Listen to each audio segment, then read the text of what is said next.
con la fuga de 2 presos que al momento la información que trasciende es que ya se entregó uno de los presos fugados. Se entregó en el mismo San Pedro de Macorís. Así es. Los presos fugados eran llevados al Tribunal de San Pedro de Macorís al momento de ocurrir todo este evento de películas. El minibús fue interceptado, el minibús que transportaba a los privados de libertad fue interceptado y bloqueado por un camión Daihatsu, mientras otras personas se desmontaron de otro vehículo, encañonaron y bueno, ahí se arma esta situación. Se actualiza entonces que se entregó a las autoridades de manera voluntaria uno de los presos que se escapó luego de ser interceptado el vehículo en donde transportaban a estos privados de libertad cuando eran trasladados a la unidad de dirección de prisiones desde la cárcel La Victoria hacia el Palacio de Justicia de San Pedro de Macorís.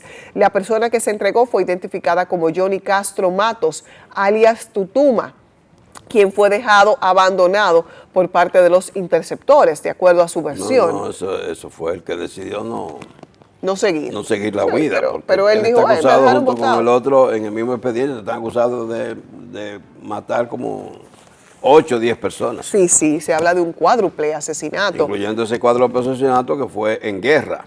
Así es. Ahí en el sector de Yamasá. Guerra, para que no interpreten que es una guerra real. Al detallar que de los 3 reos, uno, identificado como José Enrique Valerio Valverde, fue dejado en el vehículo de la Dirección de Prisiones. Pesqueira informó, que es el vocero de la policía, que ahora son 2 los que se encuentran en poder de las autoridades mientras activaron la búsqueda de Johnny Oscar Charles Juan, alias Plumita. Las autoridades establecieron que el alias Plumita y Tutuma están involucrados en diversos delitos, tal y como refería Jaime, incluyendo el cuádruple asesinato registrado el 29 de diciembre del año pasado en el municipio de Guerra. En tanto que el privado de libertad Valerio Valverde guarda prisión por violencia doméstica.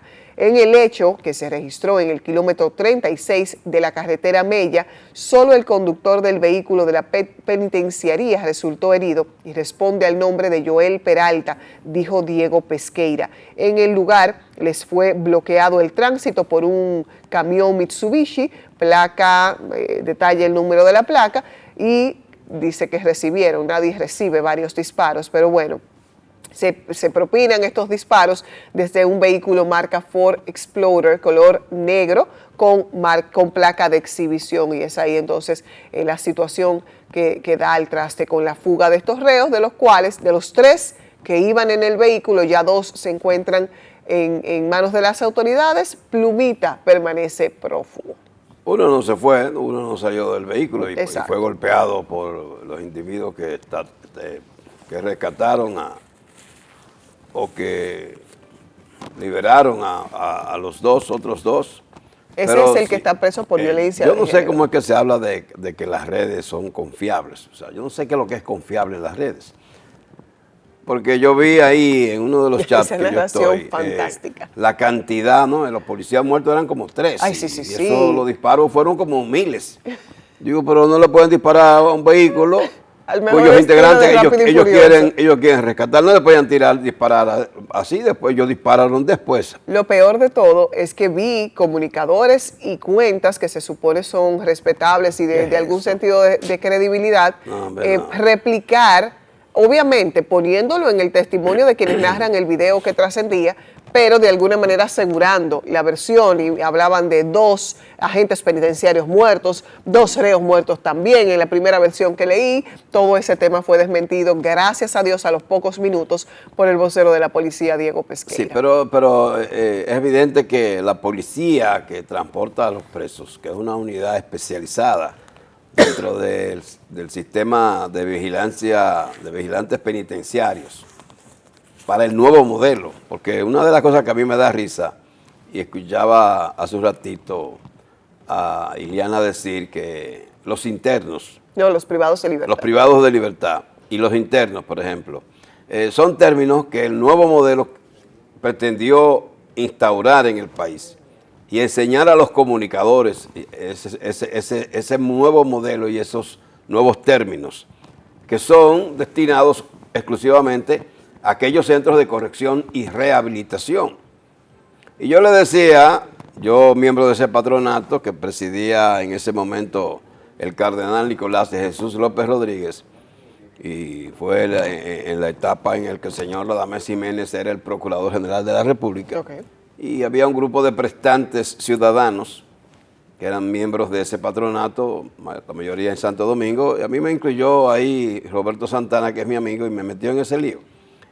Entonces, yo le decía, te tienen que dar un curso a nivel de prensa para que los periodistas aprendan a diferenciar lo que es un centro de corrección y rehabilitación, que traía como novedad que a los detenidos no se les llamaba presos, sino internos o privados de libertad.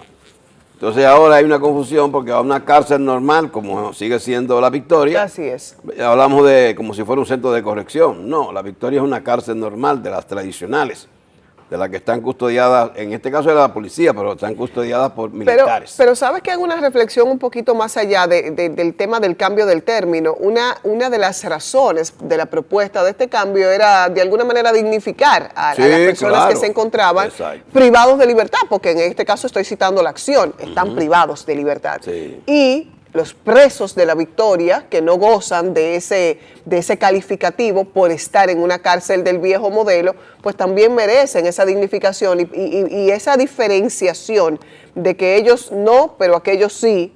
Entonces ahí es donde no me cuadra. Es que la dignificación viene con el sistema carcelario, con el sistema a utilizar. Los centros de corrección y rehabilitación fueron creados para dignificar al privado de libertad, dignificándolo como que trabajaran, que comieran dignamente, que estudiaran, que no tuvieran que comprar un espacio para dormir, todo eso, o sea, esa es la verdadera dignificación. Ahora, yo le decía a ellos allá ahí, especialmente a mi amigo Roberto Santana, tú no me puedes vincular a todos los detenidos en el mismo saco. Por ejemplo, yo le decía, ¿cómo es posible que Adriano Román, wow, pensamos lo mismo, Adriano Román estuviera en un centro de corrección y rehabilitación? Una persona que ya con sus años y con la maldad que tenía contenida en su cuerpo y en su mente, no es verdad que se iba a rehabilitar bajo ninguna circunstancia. Entonces hay que separar. Sí, y eran recursos que interpretábamos iban a ser mal utilizados en una persona que hizo tanto daño y con tanta hazaña.